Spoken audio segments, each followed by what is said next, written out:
வணக்கம் ஃப்ரெண்ட்ஸ். இப்போ நம்ம இந்த வீடியோவில் பார்க்குற விஷயம் என்னென்னா, பாவக்கொடி. பாவக்காய் வந்து கொடி மாரி போட்டிருக்காங்க. பார்த்தா தெரியும். பந்தல் போட்டிருக்கு. அதில் வந்து மிகப்பெரிய பிரச்சனை என்னென்னு பார்த்தீங்கன்னா, இந்த குளவி மாதிரி இருக்கும். செங்குளவி மாதிரியே இருக்கும். இது பேர் பழையின்னு சொல்லுவாங்க.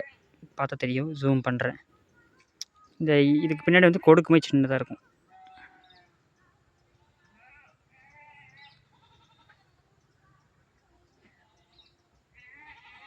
பின்னாடி கொடுக்கு மாதிரி இருக்கு இல்லைங்களா? அந்த கொடுக்க வச்சு காயில் வந்து ஒரு சின்ன ஹோல்ஸ் போட்டு விட்ரும். இதுதான் வந்து இந்த பாவக்கொடி, பொடலங்கொடி, கொடி வகையில் மிகப்பெரிய பிரச்சனை. பார்க்க சின்னதாக இருக்கும். ஆனால் பார்க்குற வேலை பெருசு.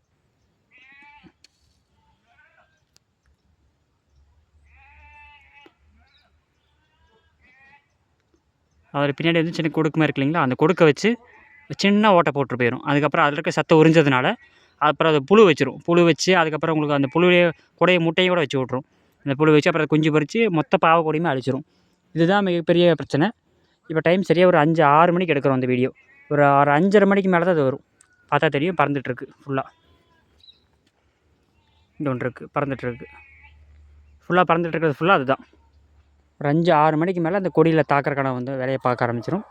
இதுக்கு தான் வந்து நமக்கு மெடிசன் கேட்டிருக்காங்க. நம்ம ஃபீல்டு வந்துட்டு இதுக்கு மெடிசன் கொடுக்க போகிறோம். தெரியுதுங்களா? கொடுக்கு மாதிரி இருக்கும். காயில் சின்னதாக உட்காந்து ஒரு சின்ன ஹோல்ஸ் போட்டுவிட்டு போயிடுச்சு அப்படின்னா அது மிகப்பெரிய பாதிப்பு ஏற்படுத்தும். இதுதான் கொடி வகையில் இருக்கக்கூடிய மிகப்பெரிய பிரச்சனை. குளவி வகைன்னு சொல்லுவாங்க. பழையின்னு சொல்லுவாங்க அது பேர்.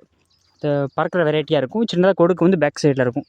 அதை வச்சு ஓட்டை போட்டுருச்சு அப்படின்னா இந்த கொடியில் வந்து அழுகல் வந்துடும். பாவை வந்து அவ்வளோதான். ஒரு சின்ன டாட் இருந்தால் கூட அந்த பாவை அவுட்டு. ஸோ அந்த மாதிரி பிரச்சனை வரும். எல்லா கொடி வகைகளுக்கும் இது பிரச்சனை இருக்குது.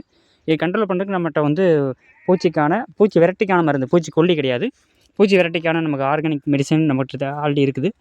ஸோ இப்படி தேவைப்படக்கூடியவங்க, டவுட்ஸ் இருக்கக்கூடியவங்க இந்த நம்பருக்கு நீங்கள் கால் பண்ணலாம். அப்படி சப்போஸ் அது பண்ணுற பட்சத்தில் இந்த மாதிரி முரணையாக வர்றது பிரச்சனை வரும். காய் கோணக்காய் வரும், காய் அழுகி போகும், பிஞ்சிலேயே போகும், பழுத்து போகும், இந்த மாதிரி பிரச்சனை வரும். ஸோ அதை கண்ட்ரோல் பண்ணிக்கலாம். அது போக நிறைய தளவு பூ எடுக்கிறதுக்காகவும் கொடி நல்லா பரவுறதுக்காகவும் நம்மகிட்ட சஜஷன் இருக்குது. நீங்கள் தேவைப்படும் கால் பண்ணலாம்.